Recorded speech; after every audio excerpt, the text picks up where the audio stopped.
sorted out. Hello and welcome to ATARC's webinar series.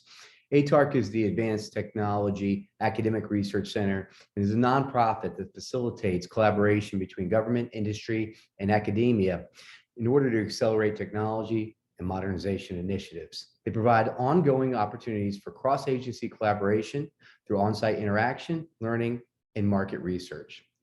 Today's session is on the executive order, the President's management agenda, and customer experience. Our topic experts joining us here today will share strategies that agencies can implement to meet mission objectives.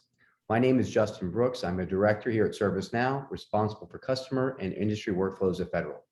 I have the pleasure of moderating today's panel. So welcome to all attendees. A special thanks to Connie Coleman, Alicia Puccio, and the rest of the ServiceNow team. Today, we're going to hear from our panelists, followed by a Q&A session that will pop up with a few poll questions and then answer yours. Before we begin, I just want to encourage the audience to submit questions of your own in the Q&A section and also answer the poll questions that will be coming up throughout the session today. To kick things off, we wanted to set the stage to talk about the President's management agenda that was released back in October of 2021. And in that management agenda, there was three core priorities that were identified: the strengthening and empowering of the federal workforce, delivery of excellent, equitable, and secure federal services and customer experience, and the management of business of government to build back better. The President then promptly followed up with the executive order. And in that executive order, he called on agencies to put the citizen and the customer at the focus of everything that we collectively do as the government and the contractor community. As part of the executive order, the President identified 36 specific customer improvement areas across 17 federal agencies and identified them as specific high-impact service centers.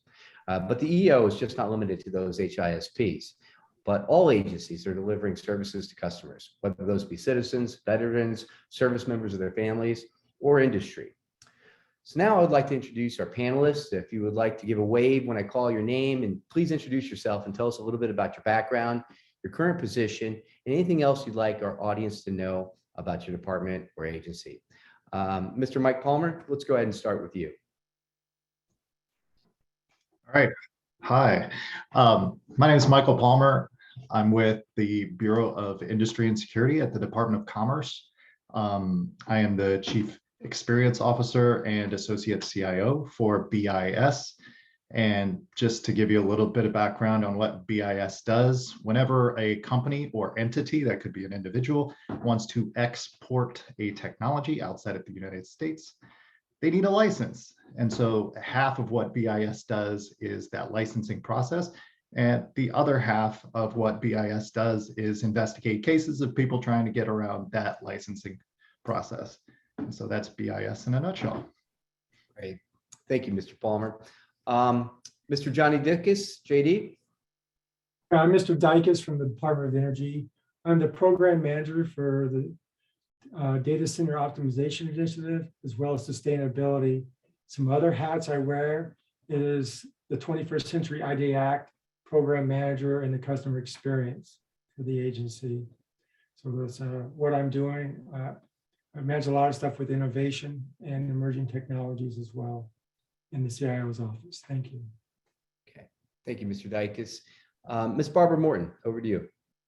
Hello, everybody. Great to be with you all today. So I am Barbara Morton. I am VA's Deputy Chief Veterans Experience Officer. I am a public servant, a proud public servant of about 16 years here at VA, and joined the Veterans Experience Office about 5.5 years ago. And essentially what we are charged with doing is really infusing the voice of the veteran to strategy, operations, and decision-making. And we do that through a number of capabilities: human-centered design, real-time surveys, the ability to translate that information into tangible tools to empower employees to deliver better experiences, technology, and engagement as well. I'm looking forward to diving into this topic area together. Thanks. Right. Thank you, Ms. Morton. Mr. Gary Washington. Hi, I'm Gary Washington, and thank you for having me today. I am the USDA Chief Information Officer. I've been the Chief Information Officer a little over 4 years. I've been in USDA for about 11 years. I work really closely with our Office of Customer Experience and their plight to improve the customer experience for all of our citizens and employees. And we're really focused on really improving the customer experience and improving service delivery as well. And I'm very excited to be talking about the two important parts of the PMA to me, the workforce and the customer experience. Absolutely. Thank you, Mr. Washington. And we'll close out with Ms. Caroline Simmons.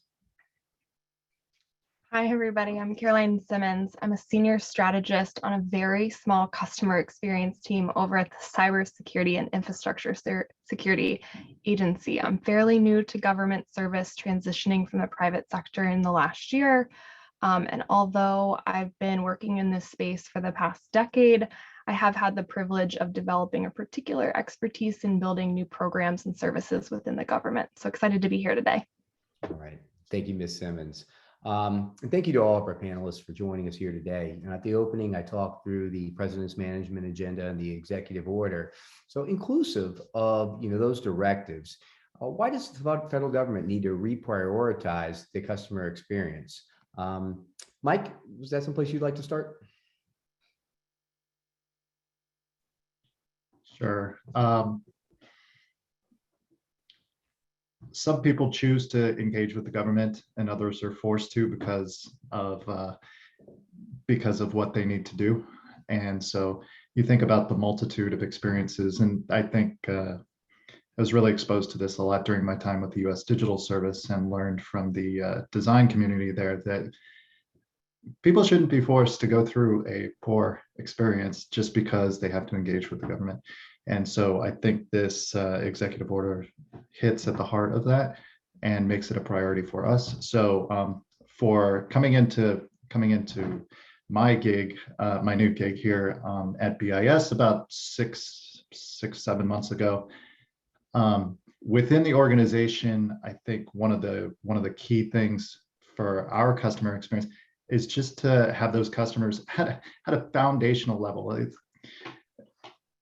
Because some organizations maybe not be at the maturity of even listening to their customers, which if their customers aren't even feeling listened to, then how can you really start to build a trust between you and the people that you're serving? So I think that's one thing that we've been focusing on, is just the fact that we're hearing what's needed from our communities that we serve, internal and external. So I'll just stop right there. That's kind of what we've focused on initially, is listening, a basic skill. So it's funny, so I'll cut it right there. Can I add one thing? Something that Mike said really resonated with me, that just because you have to use government doesn't mean you should be forced to go through a bad experience. I mean, that to me is such a great encapsulation of it. And it really kind of grounds us in getting back to basics of why are we all here? We're here to serve the people first, not the bureaucracy first, right? And so I just think that it's some of the most important things are so foundationally simple. And I think, Mike, you just did a great job of describing that. Yeah, no, thank you, Mike. Thank you, Barbara. So, Mike was just talking about, foundationally, and Barbara, you were talking about the people, to transition. There's also the culture and the folks that are currently with an organization. So, how does an agency, work through their culture and the people factor in creating an environment where CX modernization can thrive? Yeah, so I can kind of speak from a VA perspective. I mean, it's really interesting. So having the drivers that you mentioned, these levers in government, like an EO, which is really kind of the pinnacle of a driver for us in the executive branch, right? To sort of abide by and sort of, make sure we're kind of fulfilling that intent. I mean, those things really help us, but to kind of seep deeply into the culture, I think you really have to connect the so what for your people, right? And for us, it's really interesting in VA. So we have multiple business lines. One of our largest business lines is medical care, as you probably are all familiar. And so early on in our office formation, back in 2016 or so timeframe, we knew we wanted to prove the concept of the value of experience. And we partnered early on with the Veterans Health Administration. It was a very easy connection for that team to make with why experience is so important, because they are literally caring for veterans and their families. And so I think there wasn't a large cultural leap in that respect. And we were able to sort of, over time, tie it to our core values as an organization. So everybody sees the connectivity of, let's say, respect and advocacy, which are two of our core values, to how we treat not only our customers, veterans, and their families, but also each other. And so I think being able to tie it to something, a common language, if you will, across an organization has been something that's been really useful in the VA space. Absolutely. Caroline? In my organization, partnerships with our stakeholders and customers ultimately make us more effective at our mission, right? Mike talked about trust. If they trust us, they're more likely to report an incident or provide us data that makes us have better, more effective decisions. With that said, it's a fairly new organization and it's a very technical one. And I'd be lying to say that, CX is not an uphill battle to incorporate into the fabric of our culture. But what we're asking them to do is not a natural muscle movement, and the acknowledgement that that is not a natural muscle movement. But ultimately, it comes back to what Barbara just talked about. It's the human at the other end. What is their experience? What do they think? And people aren't necessarily used to that concept. And so, Barbara, you said it a little differently, but we at CISA say, what's in it for me, right? How can you help program staff understand that incorporating these principles and fundamentally a different way of doing business, help them be more effective at their jobs, help them create better products. It's great to have executive top cover, and the EO certainly helps expedite that. But the support really comes by demonstrating on the ground what this work actually looks like and how it can benefit on a day-to-day basis program staff. And that's been really effective for us. Thanks, Caroline. This is Mr. Dykes. I'd like to say something. Recently, with the vaccine effort, right, working both sides, working on the side of the customer on the inside, and when we're developing a digital service, right, as well as them understanding the customer outside that's got to come in and use that service. So as we're developing our requirements and having technical staff, that's very key, so they can understand the dynamics of what we're trying to capture, why we're trying to capture, so we can report to OMB, for example, as well as trying to make it easy for the customer to come in, do the reporting that they need to do, and have that that experience. So that's just an example of recently what we've been trying to do in the Department of Energy to make a good customer experience, and then leveraging that as a template for future development of digital services. Thank you, JD. Mike, were you going to comment? Well, I used to work at CISA like 5-6 years ago, and totally, I hear what you're saying about that not being woven into their culture. I am so intrigued on how CISA is gonna tackle CX, especially with the cybersecurity community and the other folks that are plugged in, private sector partners. And very interested in hearing about that over the coming months, weeks, years. Yeah. It's interesting. My background is actually, I was at Target when they had their data breach several years ago. And much to the dismay of my colleagues at CISA now, I was not actually part of the data remediation. I was part of the cultural shift that happened after that. And, customers were angry and frustrated and totally had lost trust in us as a company. And, we had to change the way that we did business after that large scale event to build back that trust. And on the ground, like what I was talking about at CISA, you literally had to work with people who they had a specific task or a responsibility that they had previously been responsible for. And you were adding that and now you are responsible for thinking about the experience of the customer and the role that you personally play in that. If you've been to Target and you've had someone say, like, can I help you find something? That was part of the cultural shift. And it was a grind at the lowest level to teach people that was now part of their new job. And I think you're seeing that now in government, and certainly at CISA, about there's an intentionality behind designing that experience that's happening with or without us actually thinking about it.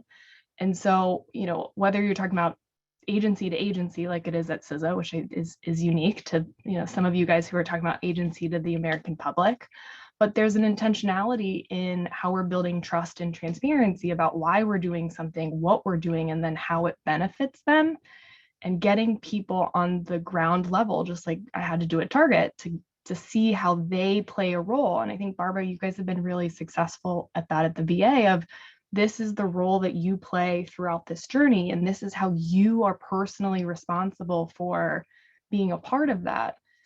That happens at the ground level, and it's going to take a lot of time. So I know it's been 5 years since you've been at CISA, but we're still grinding. No, thank you, everyone. I'd like to come back to the foundational, aspects of setting the stage to deliver on, experiences.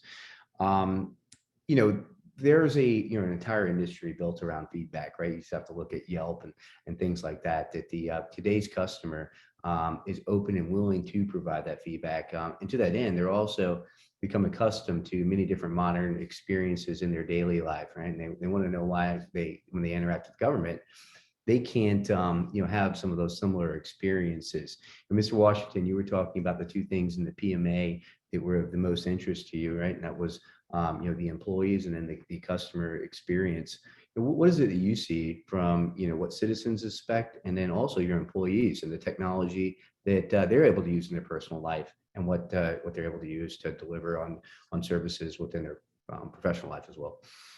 I think if you think about it, when we go through our daily lives outside the federal government, I mean, we have an expectation that, things go seamlessly online. We can get anything, anywhere, anytime. Service delivery is important to everyone, whether you go into a restaurant, you go to a bank, or anywhere else. So I think that expectation exists with the employees and the people we serve. So, why shouldn't we provide that to them? I mean, that's how things are done in the 21st century,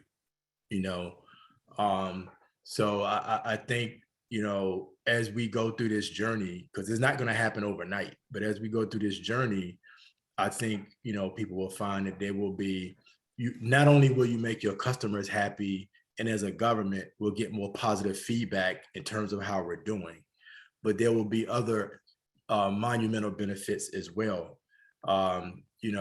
As we, focus on the customer, truly deliver services that are important to them in the way that they want to see them delivered, and the things that they need.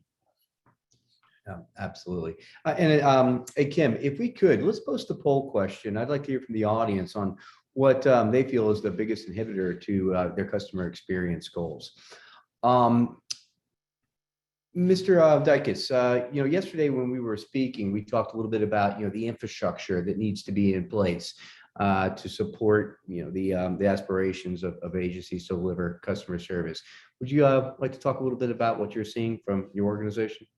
Absolutely. So there's all these challenges of trying to integrate the different technologies. And just for example, in this recent vaccine effort, we use 5 different cloud environments to make that all work. Trying to integrate all that and to make it a good customer experience. So when they come in, when they're logging in through login.gov, for example, making that a good experience, totally authenticate, make sure that they can understand why we're having to do these extra steps for security to protect their data, their personal information, right? Some of the things we're thinking about too from emerging technologies is the conversational AI, right? So many people are getting used to like, hey Siri, hey Alexa, right? And getting to the information or the service that they're looking for very quickly. And I know it will take a while for government to get to that point, but that's the type of expectation that the public is getting used to, right? They're turning on their lights by using an app. So as we develop our digital services, we need to take a look at some of these technologies, right? To make it a better experience for them to interact with the federal government. Thank you. What I'm finding is that like using prototyping and just quick trying new things out, it's fitting very well into the customer experience world, and involving users and customers in those experiences with the kinds of technologies that that Mr. Dykes was talking about.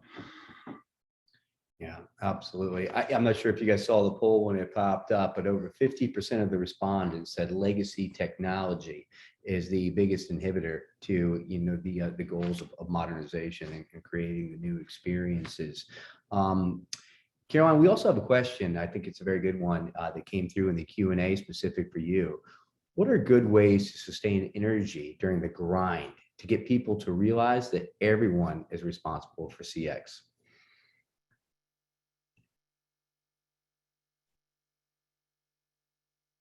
It's funny, the what's in it for me applies not only when you're talking externally and you're, to the point made earlier, like when you're pitching it to the end user, like this is why we're doing it, this is the benefit, but it really comes down to that internal piece as well, like how we're communicating, that wasn't English, but how we communicate, like manage expectations, clarify what everybody's role is. That applies whether you're talking about your customers or silos. It's about finding champions across the different programs at different levels. So, we've identified some executive champions, we've identified some program staff. We've been working really closely with people who on a day-to-day basis, their job is interacting with other agencies, whether that's SLTT partners or industry or other agencies. But how can we start to win people over slowly and demonstrate the value in the approach that we are taking? We're not doing this to you, we're not doing this for you, we're doing this with you. And I mentioned, like, I'm part of a very small team. And so eventually we get pulled off certain projects. And so how can we make sure that the residual value that we're providing is that they know they can come back to us as a resource and that they know what questions to ask. And so that they understand that it's the approach that we're pitching and that whatever we've interacted with is ultimately better because we were involved, because we asked the right questions. And I'll be honest, we're still working through what are those right questions? Do we understand the customer demand? Is that a service or product that we should even be pursuing? Are we positioned to provide unique value to customers? The answer to that question is not always yes. And many of my colleagues, often jump into a customer engagement and they just ask, well, what do you want from us? And that's not exactly the right question because a lot of people don't actually know what they want. And it's about intentionally designing not just the product or service, but the experience in which you gather feedback so that you are designing that service or product to meet the actual underlying need. I hope that's helpful. It is, Caroline. That's a good segue to a couple more questions that came in. Very good questions from the audience. Two of them are very similarly related. First question comes from Gary Williams, and he asked, how do you measure the success of a CX initiative? And that was followed up by Michael Marona. And he said, commercial companies like Target can measure their ROI by revenue, sales, customer retention. So how does government measure that ROI? I want to imagine there's things like customer feedback and SLAs. Barbara, I see you nodding your head. Do you have some thoughts here?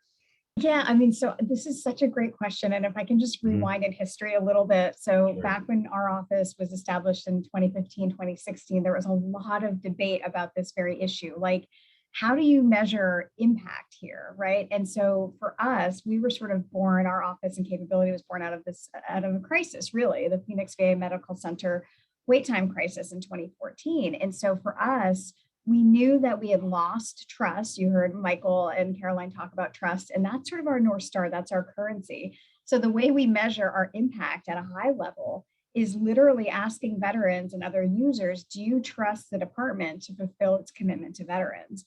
That is our sort of bellwether measure of success. And since we launched our capability, we started with a level of trust at 55% agreement or strong agreement with that statement, right? That's like a D, like not a great place to start in 2016. But fast forward to today, where we have really, again, proven the concept through healthcare, also the digital space as well, va.gov and our mobile app.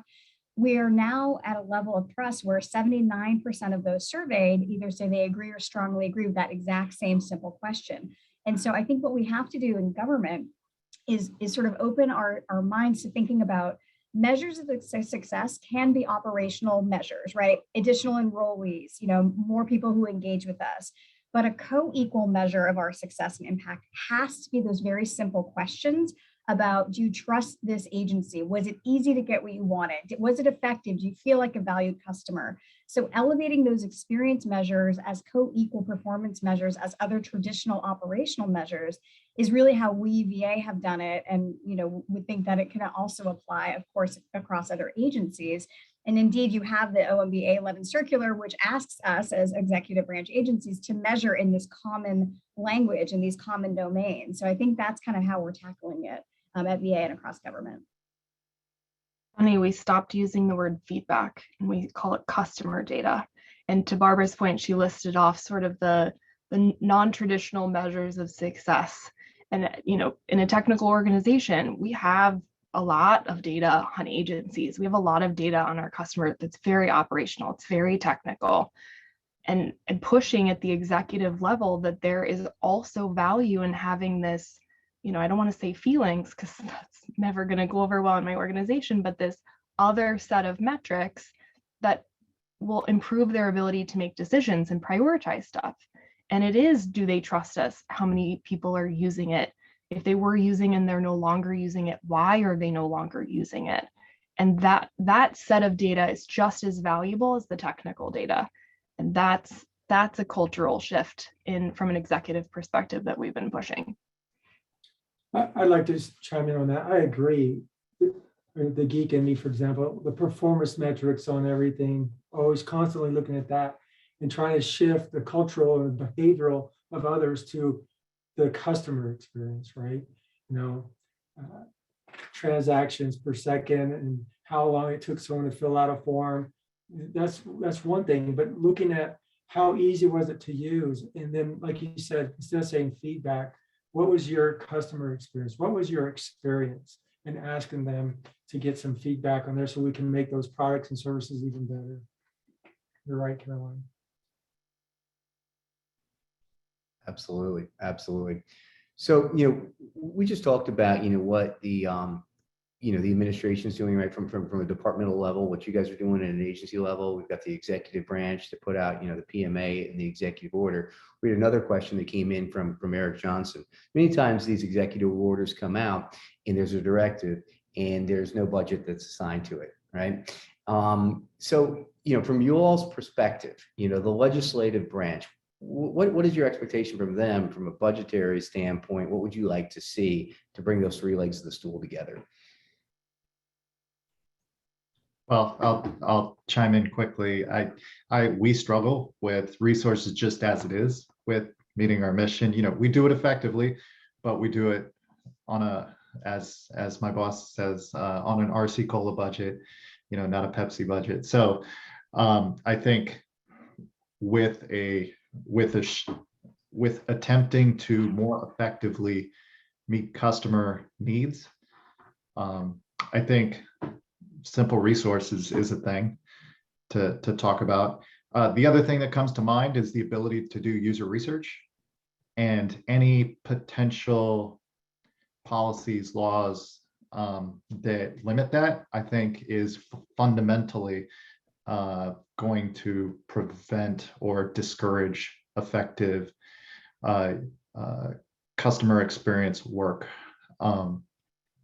I also think there's some interesting things that could be done in terms of going back to Gary with the workforce to potentially offer some unique ways to bring on customer experience workforce and really grow that, because it's just not there right now, I think, to the degree that it needs to be to fulfill the executive order easily. So I think that those couple of things just pop into my mind. I think you can ask for more resources, and I think if you talk to all the agencies, they'll say that this area needs to be better resourced because it is a priority for this administration. But in USDA, we have been very creative about getting everybody involved, including our component agencies. And I think you can use that as a step towards showing them the so what or what that means for them, because it's a partnership, you know. And quite frankly, I think customer experience is everybody's responsibility, and we should be thinking about the customer moving forward. So, our deputy secretary is very focused on this, and I work very closely with our customer experience officer, and so that we can work together to make sure, not just from a business perspective, we capture the metrics and we know what the high impact service providers are doing, but we actually have a plan to improve from end to end what the customer experience really is. Absolutely. Thank you, Mr. Washington. So, we were just talking about funding, right? And that funding can go a lot of different places for different resources. There was a question that just came in around, how can the government be more efficient in delivering, their services? So when you think about it, things from a technology perspective, and earlier we were just talking about the technologies that folks have become accustomed to in their personal life, they are exposed to things like virtual agents, and chat, self-service, and a knowledge database. A lot of folks don't want to pick up a phone and make a call. They want to have everything at their fingertips, the information that they need, and make a clear submission, and then see where things are in the process. So, to that end, right, knowledge base and the technologies I just spoke of, are there things that you all are looking at for your agencies that you're looking for modernization in those areas? Where do you stand? So, Mr. Dykes, I like to talk about like that because the transparency is so important, right? Things going into a black hole, you submit something, you have no idea where it's at along the way, right? And so there may be approvals and so forth that have to go through and different reviews, especially, people are coming to the department agency, for example, for loans and grants for different things, for clean energy and so forth. And so they'd like to know where things sit, right? And so adding transparency, where along the stage a particular request is for like a loan or a grant, really helps the customer know where they're at. So that transparency good. And I like to go back on the funding issue really quickly. They put money toward the 21st century, right? Not that very first year, but the following year, they did provide some funding to help us get off and get up and running. And that was beneficial, right? So it's really putting your money where you think that importance is, right? And what you want to be successful at. So I think if Congress can actually look at this, because we just got, the Federal Agency Customer Experience Act, right? I didn't see any dollars yet, but, so hopefully we'll get some dollars to go with that, right? As we try to do these initiatives. And I think that's very important.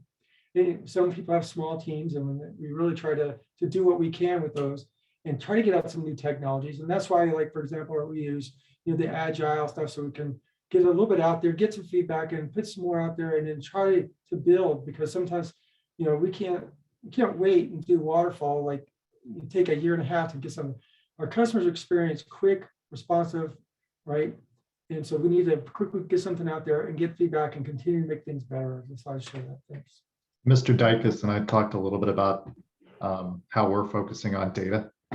That is at the core of trying to paint the picture of what's going on with your various customers and providing and the services you're providing to them. So I think modernizing our data infrastructure along with our underlying infrastructure under that, as well as thinking about modernizing the actual applications and digital services that folks are interacting with. But the data piece, I think there's that community within the federal government still maturing, so Mike, it goes back to what we talked about in the question about the legacy applications that are out there, right? There's a lot of old stovepipe legacy applications that are providing certain, services to our customers. And, there's been a lot of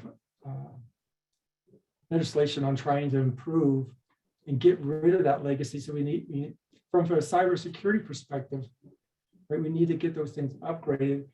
I know within our last efforts with vaccine is trying to pull all the necessary information together. We had 3 different data sets that we're dealing with, for example, right? So data is very important, and having good people to understand that data and bring it together, and also make sure it's secure. So yeah, thanks, Mike. If I can just add one additional comment, and I love this question. I mean, for me, the shortest way to greater efficiencies is through design thinking, right? To me, there's no better way to get to that great end state for your customer than applying human-centered design right up front. So you want to feed people what they're hungry for and not what you think they might be hungry for, right? So I think design is sort of the key methodology to us, collective us in government, getting there. And helping people understand that upfront investment will pay off years from now, instead of rebuilding something that people maybe didn't want or didn't quite hit the mark. And the idea that the initial investment is worth it. And that culture comes back to culture. Yeah, I agree with everybody here. Scalable ROI that is going to provide benefit year over year, and that can continue to be modernized and revised, coming back to continuous process improvement, and those kinds of things are incredibly important. If we could, Kim, let's go ahead and post the question and hear from the audience. I'd like to know what kind of technology solutions best support their agency's CX goals. Another component of delivering these services is there's a lot of folks on this call here today from the system integrator and partner community. So there's an access to additional thought leadership. How do you all call upon your on-site contractors to help and get in the boat to say, right, to help this modernization initiative? Well, I'll say we in terms of our contractors, we make sure, whether it be through our strategic planning or conversations that we have, or policy decisions we make, that they understand where we're going as an agency. And and I work with the procurement officer to ensure that that is put into our procurements, IT procurements moving forward. So I think it's important. I mean, the way we feel, whatever contractor supports USDA is a strategic partner of ours. And, they really have to be on board with helping us implement our future, and using the methodologies that we put in place to get towards that future, which, like Barbara said, human-centered design, I'm a serious believer in that. And, that's a great way to get input from your customers, and that's important in providing them what they need, and not what we think they need, as Barbara stated. So, I think, through strategic planning and policy decisions, and through procurement process, you can drive them towards implementing where you're implementing your goals as an agency. Thank you, Mr. Washington. I'm not sure if you guys saw the poll come up. Not surprisingly, 90% of the folks were split down the middle, 45%, 45% on self-service and automation. Was not surprised to see that only 5% was on telephony. I was surprised to see that it was only 5% on machine learning and AI, which is evolving kind of market. You're going to start seeing that more in people's commercial lives, but predicting motions and requests that are coming in for proactive. Have any of you all done any investigation or looked at AI tactics and implementation that can take place as you're going out there and delivering these services? And that could include, right, things like social listening, so you can be proactive for Twitter and other things that are taking place out on the broader web.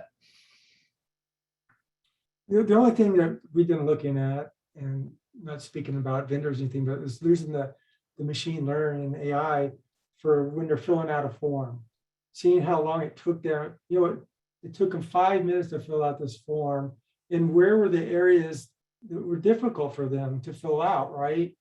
Did it take them 2 minutes to do this one little thing? Did we ask the right question? Did we give enough information for them to fill out? So having that type of data helps us to go back, right? And go back and see what we can do better about making it a better experience for the customer. So that's how we're using the technology and tools that we have to hopefully make a better experience. Absolutely. We've talked a lot about what folks are becoming accustomed in their commercial lives. Are there sites that are out there in industry that you guys are looking to emulate, that you say that's an experience that we can learn from? What are some of those companies that think are most relevant to what you all are delivering? So I can kind of speak from a VA perspective. So I think there are many different companies that we would sort of want to learn from. But one of the ones that we continually sort of see a natural alignment to, because we have a very similar customer base, is USAA, right? So we know USAA provides incredible experiences. And from my understanding, a lot of that is because they have this sort of back-end data integration. So they know their customers, they can see them in the round, they can proactively reach out and connect with any of their customers on any number of services. So that's an area I think for us to learn from, and a company to learn from. That's a great example. Mike? I mean, just recently we've been talking about Domino's and the transparent. You want to talk about transparency? Right. You see who is making your pizza and where it's at, and then you are psyched to walk in and hand them your money. I mean, and that, having that apply to licenses, that would be amazing. So I just in thinking about amazing experiences out there that we're taking into account as we're designing new services, that's just an example of one in the private sector that just blows customers away. And that, I feel like, is what we should be aiming for as a government experience. Mike, I was on stage last week for a presentation, and I was surprised how many people actually stood up and mentioned Domino's. That one's getting a lot of focus. I guess we all need to go out and order some Domino's and see what that experience is like. JD, I saw you come off of mute. Did you have a comment? No, I was just going to agree. It was funny that Mike mentioned that, because I did at one time work at Domino's, and everything, you knew exactly where things were at, with from the time they pick up the phone to the time that pizza was delivered. They got everything down, real customer experience. So it's ironic that Mike brought that up. You've never wanted that little red bar to move faster ever, right? Like you kind of hit refresh, like, come on, I know it's on the next step. But the ironic thing is that's capturing like the younger generation. That is what they're running into and expecting. And if that's what we start to provide as a government organization, I think that would be amazing. So yeah. They do, they crave the transparency. That is so true. Excellent. So I wanted to ask one more question of you all, and then we can go directly to the Q&A and read some of the remaining questions that are there. But the mission is delivering services to the customer, whomever they may be. Is customer experience directly and to what level of criticality imperative to success of delivering on the mission of each of your agencies? Absolutely. Yeah. I actually think there are national security implications to not doing this or not doing it well. Ultimately, if our customers don't trust us and don't know what we're doing and why we're doing it and why we're asking for certain things, they're less likely to work with us. And I think the partnership aspect is critical to our long-term mission success, and building that foundation that we are credible and knowledgeable and here to help, and shifting from that compliance kind of big brother reputation into that we are here to partner, and it's a collective effort. And if I can just add, something that Gary mentioned about, you think about public servants and public service, and the opportunity we have to energize an entirely next and new generation of public servants by having things like human-centered design thinking, co-design, just this creative space to get back to sort of that human connection, because ultimately, I think we're all pretty simple. We crave that human connection. I see this as a very important recruitment tool now and in the future for government to retain and attract the right type of talent. And I think as we try, as we go through this journey to improve our services, I think absolutely there's a tie to mission delivery, because you want people to positively respond to how you're delivering your services. And, right now there are a lot of, complaints, questions, what have you, comments about, in different agencies, things being manual or taking too long, or there not being enough transparency.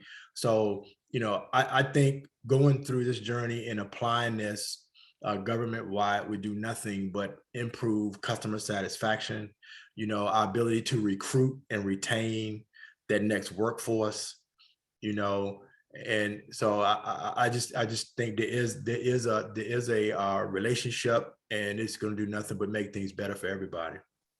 I can't get over what Barbara said, and Gary, what you just said about retention and igniting a passion.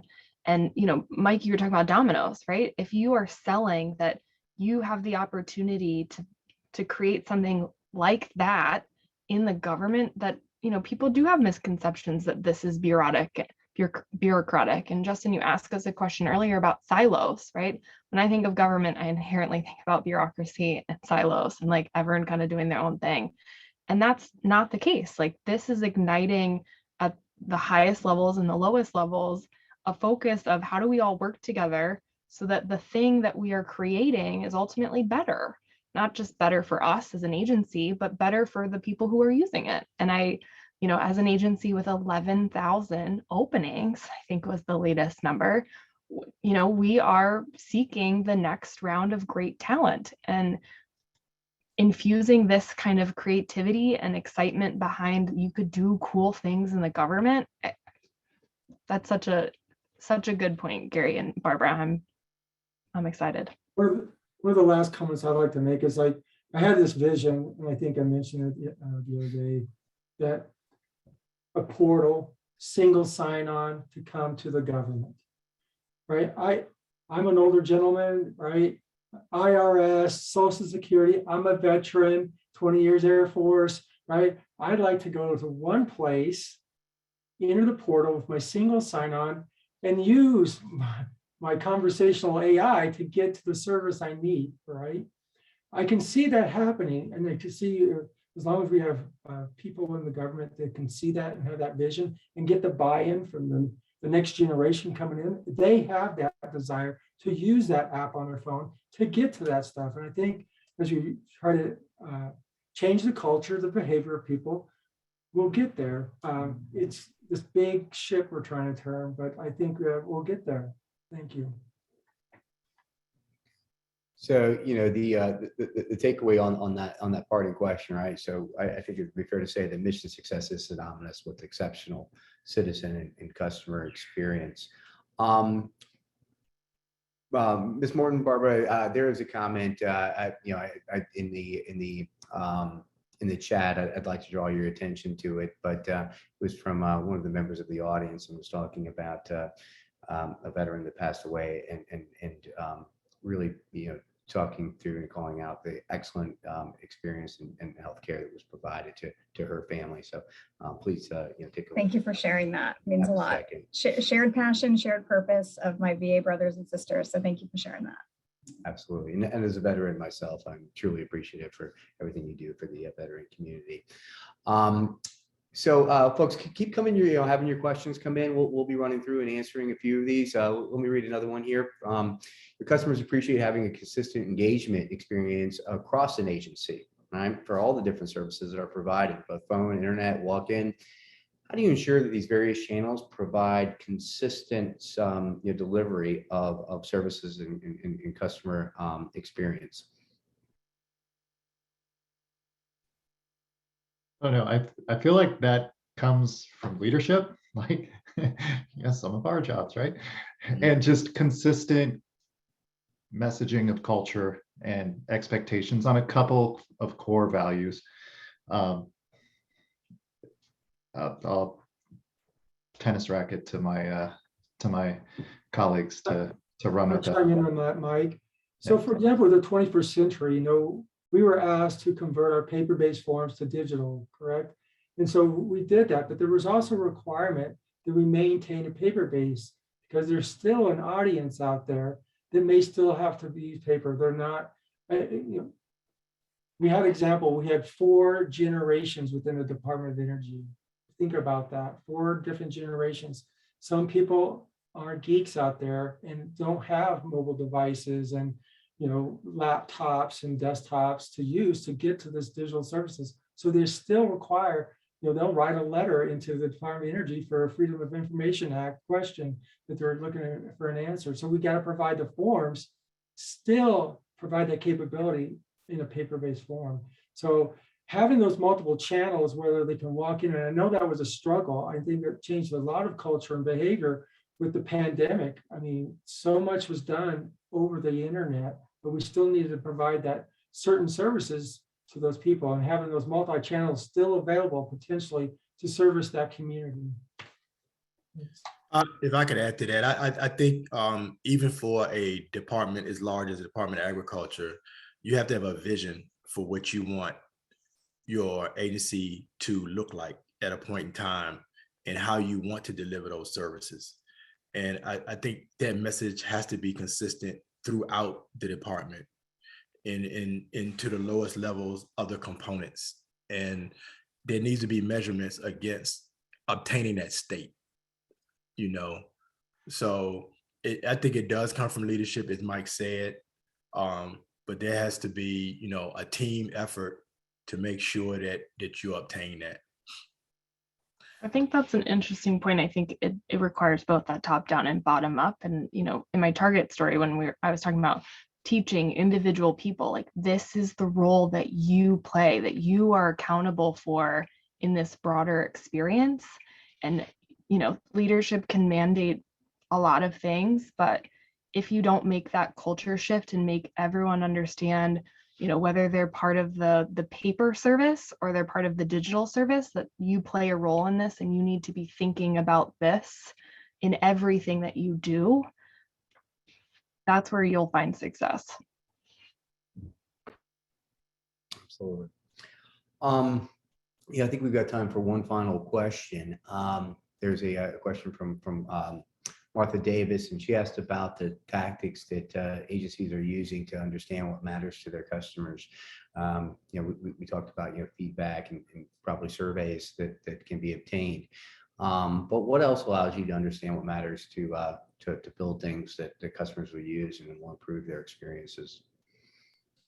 I mean, for us, it goes back to human-centered design. I know I'm like a broken record, and co-design, really. I mean, bringing the customer closer to you and inside of the tent as you sort of work through, what problem we're trying to solve, and then sort of the tool or implementation. So from a technology perspective, we partner really closely at VA with the Chief Technology Officer, who is also a USDS Digital Services alum, and they've been rolling out VA's first ever mobile app. And so they're always thinking ahead, leading ahead.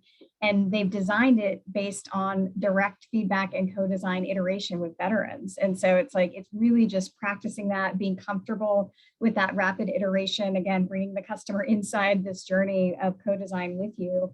And it's, wildly popular. So I think design, again, is really the key for us. I totally agree with Barbara, and I'll give you an example. We've actually gone out to farms and included farmers and showed them through human-centered design, what their interaction is, where they are in the process, what the interaction is, what their actions are, those kinds of things. And that's even before you think about technology, because you need to get that customer input and feedback and business requirements before you even think about, what are you going to develop to make this happen?